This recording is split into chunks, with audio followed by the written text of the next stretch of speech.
آج 4 نومبر 2025 کی صبح اچانک سے دن میں رات کا سما ہو گیا. دن کی روشنی ختم ہو گئی اور اچانک سے رات ہو گئی. لوگوں نے اپنی گاڑیوں کی لائٹس آن کی اور ایسے میں اندھیرا چھا گیا. سڑکوں پر بھی اور گھروں کے اندر بھی لوگوں نے لائٹس کو آن کیا.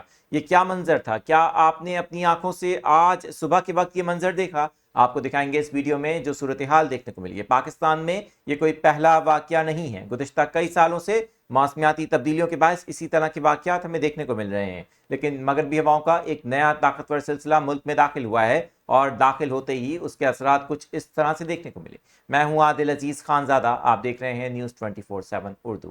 یہ ویڈیو آپ کو سکرین پر دکھا رہے ہیں سوات کی. وادی سوات کے اندر اچانک سے صبح 9 بجے بادل چھا گئے. کالی گھٹاؤں کے باعث جو اندھیرا تھا وہ اس قدر زائد تھا کہ اچانک سے دن میں رات جیسا سما ہو گیا. آپ دیکھ سکتے ہیں سڑکوں پر اندھیرا تھا، لوگوں نے اپنی گاڑیوں کی لائٹس آن کر لی.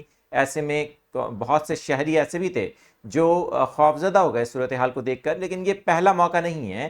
گزشتہ کئی سالوں سے ہم دیکھ رہے ہیں کہ جو مغربی ہواؤں کے سلسلے ہیں وہ موسم سرما میں ہی نہیں بلکہ موسم سرما کے بعد جو مارچ کا مہینہ ہوتا ہے اور اپریل کا مہینہ ہوتا ہے اس کے اندر بھی اس شدت سے ملک کو متاثر کرتے رہے ہیں. چاہے اس میں ریسنٹلی اسلام آباد میں پڑنے والے وہ اولے ہوں جس کے اندر ہم نے دیکھا کہ کئی گاڑیوں کے شیشے ٹوٹے اور شدید قسم کی ژالہ باری ہوئی. اسی طرح کی موسمی صورتحال ہمیں ماضی میں بھی دیکھنے کو ملتی ہے، لیکن یہ جو صورتحال تھی، کیا آپ نے آج منگل کو اپنی آنکھوں سے سوات اور گرد و نواح میں یہ منظر دیکھا، اس کو ایکسپیرینس کیا؟ تو اپنی رائے کا اظہار کامنٹس میں بھی آپ کر سکتے ہیں.